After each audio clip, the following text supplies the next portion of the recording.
Hey, what's up, everybody?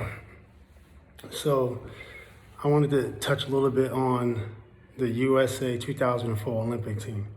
So here I was, 2004 Defensive Player of the Year and third team All NBA. Okay, AllStar and an AllStar. So with that being said, I felt like I should have been on that team. Now I got suspended in 04, 05.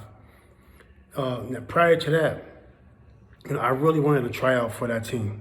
And at the time, I was like, you know what, it's okay. I was really bitter. So I felt like at least maybe the next year I could have made it in 2008. But in 2008, I didn't even get a tryout. And by the time 2012 came, I was older and it was a bunch of young guys. So the only real two chances I have for the Olympics is 04 and 08, right? If you're LeBron James or you're Kobe Bryant, you get a lot of shots. But if you Metta World Peace and you have a pocket of real effective play, you don't get that many chances. So I'm super bitter at not making that team. I wish I could talk to the people who are making decisions. Now, I want y'all to know, I wanted to be on the USA team. Now, I'm from the streets, like a lot of people, and I represent the streets, as y'all know. When I first came in the league, as a proud USC dad, my son has been accepted to USC for 3D design and computer software development with a job offers from a lot of big tech companies, and turned down basketball scholarships. With that being said, I know I'm from the streets and I know I represented the hood, and I know that was first. The streets was always first to me before anything, because the streets is dear to my heart. You gotta understand this. The streets is really dear to my heart. My hood is really dear to my heart. More than anything, when I came into the league and this corporate world, and I wish I would have had more corporate deals, and it is what it is, but more than that, the streets was first and will always be, right? Even as I evolve as a person. But with that being said, just because the streets was first and the streets was more important to me than politics, we were struggling here in America. I did a lot of research back in the days from being from New York. I understand the teachings of our leaders from uptown Queens, the 5%ers in New York City. This is where I'm from, and I'm not shy about it, right? So I understand the history of oppression, the history of all that, of being oppressed by America, right? And different things like that. With that being said, with all that stuff being said, and as rebellious as I was, and still sort of, doesn't mean I didn't want to play for the Olympics. Because I'm not in Africa. I can't try out for the Nigerian team. All of our records are gone. Africans in America, the 20 million that was brought here, or however many, we don't have records of our home. So I can't play for another Olympic team. I want to play for the World Games, right? So, and at the same time, I made a huge mistake and I pissed off and turned off a lot of people. I get it, but I want y'all to know, I wanted to be on that team. And you want to know something? On that 2014, Shaq wasn't on that team. A lot of people wasn't on that team. But I'm here to say, whoever was on that team that year, I would have loved to try out for. And I'm pretty sure I would have got my spot, because we had the best record in the league, because we had good players on the team. It wasn't just me, but it was a bunch of young people. With that being said, we were the best in the world. NBA is the best league in the world. And at that time, you had Jermaine Oneal, you had Metta World, Ron Artest #2, and we had a bunch of other great players too. Al Harrington, I don't even want to get into that. We had a bunch of other great players.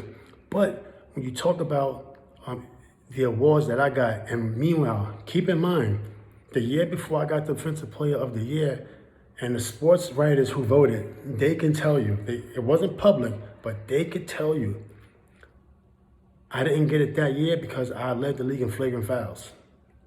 Not saying my brother Ben Wallace didn't deserve it. I want no drama with Ben. I love Ben. Not saying my brother Ben Wallace didn't deserve it. Not saying that at all. What I'm saying is, I contributed to why I wasn't even in the runnings, and people were saying I was the best defender that year. Then the next year I got it. And I got Defensive Player of the Year in between all the greats. Ben Wallace, a Hall of Famer. Who else was amongst the best defenders at that time? Dikembe was in the league. Marcus Camby was one of the best defenders in the league. Tim Duncan, Garnett. I was up in there and I snatched it. You see what I'm saying? Third team All NBA. Who was all in the league at that time? That was the 2004. Got up in there. We had the best record and snatched it, and then and snatched that 15th spot, or maybe even the 12th spot, because we don't know what number third team really is, right? So with that being said, I'm not trying to like bash anyone. This is not what I'm trying to do. I'm just talking about my perspective. So all the players out there, I love y'all.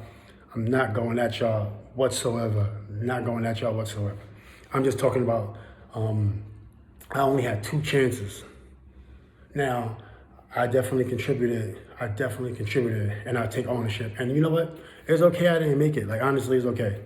But I'm just letting you, I never had a real chance to speak about this. You see what I'm saying? I never had a real chance to speak about this.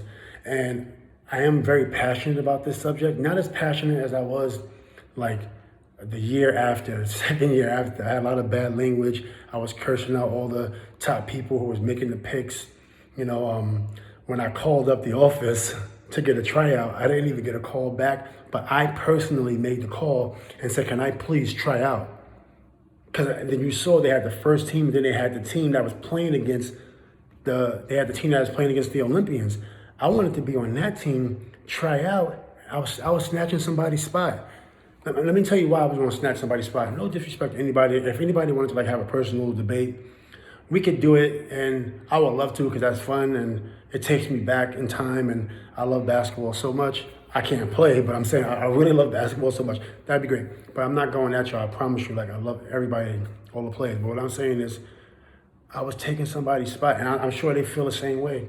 But I didn't get the chance. I didn't get the chance to prove it. With that being said, I just saw a picture today that showed the Olympic team. And meanwhile, every time I say I should have been on that team, I don't even remember who was on that team. And that team didn't win the gold, which is okay. I'm just saying, I don't remember who was on that team until today, June 9th. I think the date is June 9th. Yes, June 9th, around 6 p.m. I saw a picture and it struck a chord. All right. So I'm just giving y'all a little bit of passion. I'm giving y'all a little bit of passion. I'm smiling now, but I'm not really happy. But I'm just passionate about the subject. I really wanted to try out. Like, if I could rewind time, there's a couple things I didn't get in my career, right? I'm from New York City. So Chris Mellon, Final Four in St. John's. I was at the Elite Eight. That's a failure to me, right? We wanted to at least get to the Final Four. Okay, we go to the Elite Eight. NBA, third team on NBA. I needed 2 more teams. Now, a lot of this I impose and inflict harm on myself. So let's get that out the way. Okay, cool. So I did get an all-team NBA. So I'm counting that one as just an all-team. It's not first team, but I'll take it. I'm grateful. AllStar. One time, I would have got it the second time if I didn't get suspended. And then the third time if I didn't leave Indiana. I went to the West where Kobe and Melo and everybody was at. Still made first team all defense. And then by that time, we had a bad team. So I was still an elite player, but, so then other players was getting better. So at least a 3-time All-Star, right? If I was in Indiana, maybe 4 or 5-time All-Star, right? This is the type of player that you're looking at right now, right? This is the type of player you're looking at. This is real talk. But with that being said, when you talk about that year, right? I was only 23 years old. So I was rising, and I was amongst the elite. Right, Larry Bird had me top 10. So with that being said, I just wanted to try out, right? And since I didn't get to try out and y'all never saw me in an Olympian, now I was an Olympian in high school, the best 12 players in America. I did have a USA shirt on, see what I'm saying? So the trajectory was there. I was McDonald's All-American, Player of the Year in New York City, me and Elton Brand, co-player of the years. So I was always in the mix. People, I'm gonna tell y'all something about me. People always try not to give me awards. I was in Boston. I was the best player in the Boston shootout. Ask anybody that was at the Boston shootout. I should have got MVP. They give it to somebody else. I was always like, rah, rah, rah. Like, I don't have sides. I don't pick sides. So I was never, on the side of the voters or on the side of another crew. I was always to myself. So I don't have nobody really fighting for me unless you coached me. You know what I'm saying? Because my style was, I'm coming in the building. I'm not only running the game, but I'm running the whole gym. You know what I'm saying? And it was a bad mindset. So like I said, I will take responsibility for inflicting basketball harm on myself. But now I'm just talking about from a basketball standpoint, because we can talk about all the bad stuff if we want. We can do it, but we've done it. Y'all seen the videos. Y'all saw me talk. I don't want to do it right now. You can go do research. I just want to talk about the game. So, but with that being said, and then also I don't want to make people look bad because they didn't pick me. That's not what I'm trying to do. But what I am saying, I don't want to make them look bad. But what I'm saying is you were wrong. You know what I'm saying? And wrong on many levels. Maybe right about character, if you want to say that. I'm from the streets. I love my character. I love my people's character. We different and we ratchet. I'm sorry. I wish it was a little different, but it's not. You know what I'm saying? So I get it. We didn't fit the mold. And even to this day, right? Even to this day, I mean, you talking about the Metta World Peace, someone who went back to school for business analytics, digital analytics at UCLA, has a foundation, mentoring people, son's a computer science developer. Other kids are, my daughter's about to do a nail company. My other daughter's going to school for child care. My big son, my oldest boy, is one of the best kids you'll ever meet, producing basketball scholarship, But there's another side, right? It's another side, right? You talk about family members in jail for murder. I don't want to get all in that stuff. I don't want to get all into everything, right? But what I do want to say is, I know I didn't fit the mold. And I knew that coming into the league. In 1999, when I came into the NBA, the first thing I did was represent the streets, which is not typical. And when I ran into the stands, it showed something like, hey, we can't really, I get it. It's corporate, it's business. I'm washing my hands, but I do want to talk about the passion and how I miss and how I wish I could have played in the Olympics. I know Isaiah Thomas should have made the Olympics. I think he should have made the Olympics. Obviously, his career was greater than mine. I don't think my career would have been as great as Isaiah Thomas's, but I didn't maximize, my career, right? Even when you look at my stats, I was the sixth player to have, I think it was like 10,000 points, like I don't even know, 1,500 threes, I don't know, some amount of rebounds. I was hitting milestones, but look at the games I was suspended. The games, I was spending a lot of games. So that's more milestones that would have been hit, So with that being said, when you go back to that moment, right? When you go back to that moment where I was one of the best, I just wish people could have said, I know the NBA players are the best in the world, so it's ties between NBA and USA basketball. Like, I get it. But I really wish people could have pushed that aside. When I made my mistakes in the NBA, I didn't make my mistakes yet in the USA. Maybe I would have made a big mistake. Like, who knows? Maybe I would have got into a fight with a foreigner. But, who knows? But I was one of the best basketball players. You know what I'm saying? And I came from a tough place. And I think I deserved to. I wanted to represent the streets so bad. I was not representing nothing else but the streets. And I am going to say that. And if that's a problem, I get it, right? So it's okay. But I was 100% going to represent the streets. Queensbridge, New Orleans, Chicago, Compton. And that's just my thing. When I won the title and people was like, you want to go to Digitland? I said, no, I want to go to Compton. You know what I'm saying? Like, I want to go to Compton. So I get it. I get it. Now, I'm just going to talk about ball. Growing up as a kid, right? Growing up as a kid, basketball. I did look up to basketball players like, Michael Jordan, Larry Bird, the Knicks, Vern Fleming, Sean Green, Gary Payton. I was a kid and I looked up to a lot of people. I'm like, wow, this is amazing. And watching it in the '80s, when I'm watching that type of basketball, my thing was this: when I get into the league, I'm not letting nobody punk me. So I said, I'm just gonna keep this mindset, and I'm just gonna wreak havoc. But the game, I got into the league in '99. Then the game was changing. I was coming into the league like, let's scrap, But I didn't get the memo, man. I didn't get the memo, man. I'm like in practice, let's scrap. In the game, let's scrap. Let's always scrap. And I didn't get the memo, man. They was changing the game, and I caught the tail end of it. You know what I'm saying? And I took it too far, man. I was a big fan of the '90s and big fan of the '80s. I loved the fights and all that stuff. You know what I'm saying? So I kind of took it too far. But with that being said, in terms of the Olympics, I definitely was an Olympian, man. There's no question about it. I definitely deserved the tryout. And you want to know something? I feel like an Olympian. Deep down inside, I feel like an Olympian. Shout out to all the Olympians. Has nothing to do with you. A lot of people made the team. Like, no disrespect whatsoever. Promise you. I'm just saying, I wanted a tryout so bad. There's a couple things I wanted, and I was talking about it earlier before I got sidetracked. I wanted to keep this podcast more about the Olympics, but my career was so weird, and I don't want to make people look bad that had power to pick me, and it has nothing to do with you because I'm a street dude anyway. Even when I want to be a head coach in the NBA one day, and it is what I just like to tell people what it is. I don't like to sugarcoat it. You know what I'm saying? Like, I just don't like to sugarcoat it. So you know what you're getting, right? So you know what you're getting.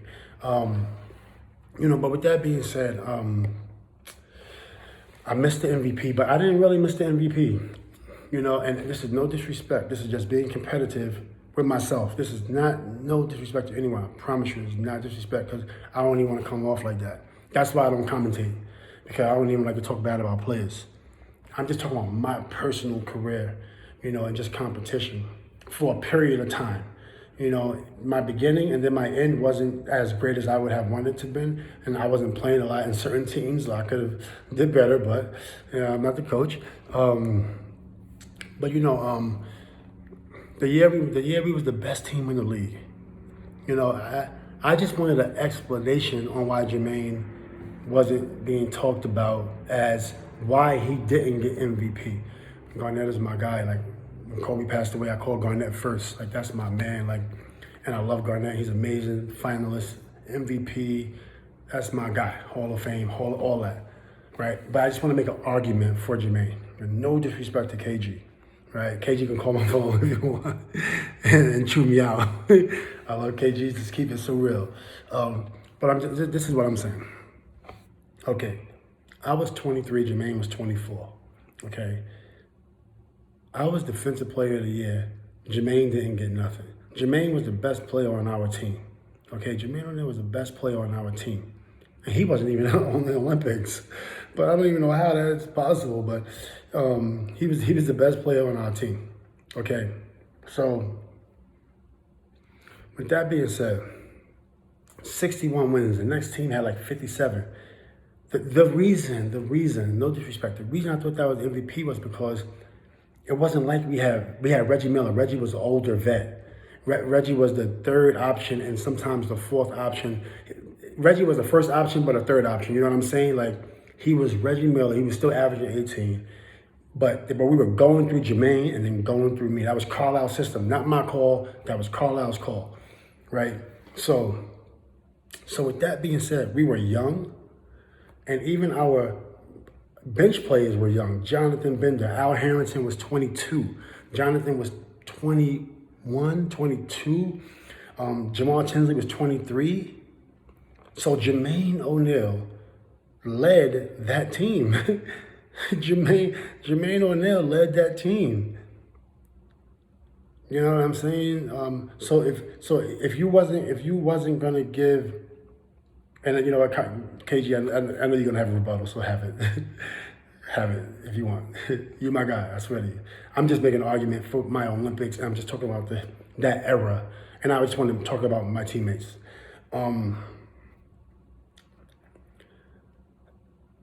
This is what I felt as a competitor in 2003 and 4. If you wasn't going to give Jermaine the Defensive Player of the Year, because we both was 1 and 2 on defense that year, then I was going to get MVP. If you wasn't going to give me MVP, then Jermaine was going to get the MVP. Those are the two type of players we had in that team. They gave it to KG, and we had to congratulate him because he was killing it and balling that year. Like, he was killing. He was averaging 27 and 12. Numbers was crazy. And he was a leader, right? Maybe we were deeper, right? Maybe we were deeper. So now, when I go back to the Olympics, at that point in time, if you want to talk about body of work, well, 2 years prior to that, I was an elite defender. 2 years prior to that, I was it wasn't like this was a one-hit wonder. Then the year after that, and then the year after that, I got traded to Sacramento. We was in last place, took the team to the playoffs. We beat the Spurs game 1. They went on to win the championship, but we took them to game 6. I twisted my ankle in the first quarter. Every game was tight. It wasn't no blowouts, right? And I was the go-to guy on the team. You know what I'm saying? And that's what Rick Allen said. So I'm not. This thing it wasn't a 2004 one-hit wonder. Then I get to the Rocket. Then we traded Bonzi, which really hurt us. Couldn't believe it, and got rid of Rick Allen. That's another story. That's another story. Yeah, it hurts me to this day. But then I get to the Rockets. We got T-Mac, Dikembe, Yao, and a bunch of other really good players. T-Mac gets hurt. Dikembe breaks his knee. Yao breaks his foot. We play against, we still take the Lakers to game 7. And no team took him to game 7 that year. And I was leading that team. We had a young Kyle Lowry who I should have gave the ball to more. But every game, we were going back and forth, and then went to game 7. You know what I'm saying? We was rocking. Look at the highlights. So it wasn't no one-hit wonder in 2004, right? And then the next year I go to the Lakers, because I was only in Houston 1 year. I was averaging 20 plus against the Lakers, right? And meanwhile, I'm sitting here making a campaign for myself because it's not like people are doing this for me. And it's not like I have a big production, doing, like a Michael Jordan come fly with me. So we do it on social media. All right, so, but what I'm saying is, when I got to the Lakers, hey, I'm a role player for the next 6 years. Right? I'm with the great one. I'm with Kobe Bryant. Now, that whole time, what y'all don't know about that whole time I was with Kobe, I was working on my game every day. Coaches would be like, hey, just shoot threes. And I'll be like, how about you get the hell out of here? I'm working on my game. For real. Because why? Because you want to be ready. Look what happened to the Lakers this year in 2021 in the first round, right? You have to stay ready. This is no knock on them because this is the way I think. And I was always a go-to player, so I don't think like a role player at that time. In 2009, I was always the go-to option, right? So in my mind, it's a little bit different because a lot of the guys, they've been role players. But what I'm saying is, it don't matter if you're a role player. And this is small game. Work on your game, yo. If you playing with an amazing player like Kyrie or LeBron, and then y'all got structured practices and y'all doing team stuff, it's always gonna go around the main guys. Like when I was in practice, players going to me, play going to me, play going to me, play going to me, right? But I will always tell my teammates, you can ask my teammates that play with me, work on your game. Work on your game. And I grew up a team player, right? So with that being said, people was like, damn, Metta, you losing it. How I'm losing it at 29 years old and I work hard. That don't make no sense. My average went down because I'm with the greatest. And the greatest shoots a lot, buddy. But me, I'm smart. I can transform from a go-to guy to a role player. I could transform from a go-to guy at that point in time, right? I could transform from a go-to guy to literally a 5th option. I can be a 4th option or a 3rd option. I understand how it works. You see what I'm saying? Pau Gasol is on that team. No room, buddy, for me. It's room, but no room for me to be a go-to guy. Then we got a young Andrew Bynum. Okay, now and we got a big shot making Derek Fisher. Who Kobe gonna give it to? Derek or me? Initially, Derek, because Derek is gonna knock down shots. We know. And we got an amazing Lamar Odom. Lamar was playing a role. Lamar was not a role player. Lamar was an amazing player. You understand what I'm saying? So when I got to the Lakers, I had to change my mindset. Phil Jackson came to me in Game 6. We was down 3-2. And as Phil Jackson, he came to me and said, Ron, I need you to score. And I said, say no more. So the previous game, I had like 4 and 2, and then Game 6, I had 17, and Game 7, I had 20. Light work. Say no more. I didn't know he wanted that. I didn't know he wanted that. He came to me. And meanwhile, look who we got on the team. Y'all can ask Phil Jackson this. Look who we got on the team. We got Kobe, we got Powell, and all the great players I just said. Phil came to me and said, hey, Ron, I need you to score. But meanwhile, all I was doing was like this in that series. All I was doing was like this.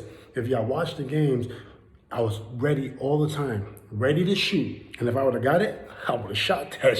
I was going to shoot it, but I wasn't getting it because of my boy Kobe, right? Kobe was rocking. Kobe had 25 straight points in the third to the fourth in Game 5 in the Celtics in the Garden, killer. And I'm on the court watching this like, oh, this guy is incredible, right? But with that being said, I felt a certain way. Like if you look in the playoffs when we played the Spurs, the Sacramento Kings versus the Spurs, watch that series. I was playing against a Hall of Famer and Tim Duncan. And then watch the game when we played them when I was in Indiana. Watch the games. Bring those games up. You know, I was putting in work. And then in my career with the LA, every time we played against the Spurs when I was with Kobe and Powell and all these great players, I wasn't scoring a lot, 5, 7. I wasn't an option. The game Kobe didn't play, what I do, 26. every game Kobe didn't play, I averaged 20. I averaged 18.9. 18.9. That's my career. My career was never averaging, it was never averaging 30. The only time I averaged 20 was when John Salmons was in Sacramento and he guarded all the best players. But he took a load on me. I could score the ball. I was a go-to guy, right? They going to me. I'm not like just a defense player. And then when I was with the Rockets, I had Shane Battier. I wasn't playing at first, so it was Shane and T-Mac. T-Mac got hurt. Then I was playing. Average went up to 17 from like 4 because I was playing 2 minutes, 8 minutes a game. So I had to take that on the chin. And then unfortunately, T-Mac got hurt. And then against the Lakers, I was averaging 22 trying to go to the title.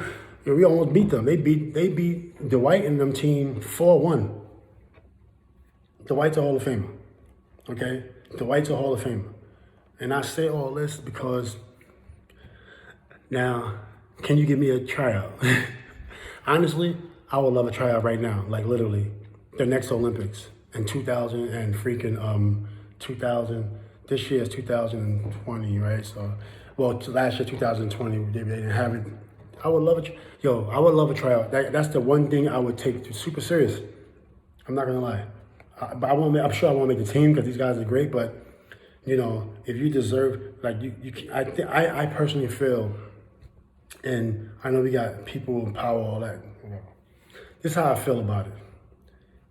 I feel we shouldn't. I feel like we shouldn't. Not judge, punish. We shouldn't punish someone for what they did in the NBA when they're trying to play in the USA game. It's two separate things. It's the same, but it's different. Right? Like, as a kid, I wanted to play in the USA game. I've represented the USA game in high school. You see what I'm saying? I've represented the USA in high school. You know what I'm saying? Now, I don't feel strongly about how the USA treated us Africans from America that travel here on slave ships. Not at all, right? But I've represented the USA in high school. You know what I'm saying? So I feel like I should have had an opportunity to play in the Olympics. The Olympics, that's the pinnacle. And this is another thing y'all don't understand. I'm gonna tell y'all something that's real deep right now. I'm gonna tell y'all something. It is deep. It's very deep. Okay. So y'all know where I'm from. I'm from Queensbridge Projects, right? Where it's something different in the water in Queensbridge Projects. Let me tell you why. Because Nas is from Queensbridge. Somebody I idolized since I was a kid. MC Shan is from Queensbridge. The bridges, the bridge. You love to hear the stories again and again. I know a lot of people that's, running these, organizations. Y'all don't know what that is, but it's special to us. Mobb Deep, Roxanne Shante, Iman Thug, Nature, Craig G, I Am 3, Capone and Noriega, CNN, DJ Molly Ma, produced for LL Cool J, Eric B, also produced for KRS-One. This is one area in Queensbridge where it got very real in that area where we from, in the middle of the city, right under the bridge, across from Manhattan. We could see all the buildings, and people was letting pop, pop, pop, pop, pop, pop, pop, pop. Serving, pop, pop, pop, pop, pop, pop, pop. Okay, pardon the gestures. That's where I'm from. Now, I'm gonna tell you why I get deep. And pardon my gestures, but that's where I'm from. Vern Fleming is from my block. Vern Fleming was one of the greatest players to come out of New York City. Vern Fleming made the NBA. Vern Fleming is in the top 15 in assists in the NBA. He's from my block. He played for the Pacers. Vern Fleming is a gold medalist. Who else is on Vern Fleming's team as a gold medalist? Chris Mullin. Chris Mullin was a gold medalist. St. John's. I went to St. John's. Me and Vern Fleming had the same coach, Lou Gons. Me and Vern Fleming had the same coach. I looked up to Vern Fleming growing up as a kid. So as a kid, I wanted to be an Olympian. Like, that's it. So I'm not saying I deserved it because of my character. So it's definitely not my game. We know this. It's character. I do love the streets. So, but I was a bit of an asshole. I'm not gonna lie.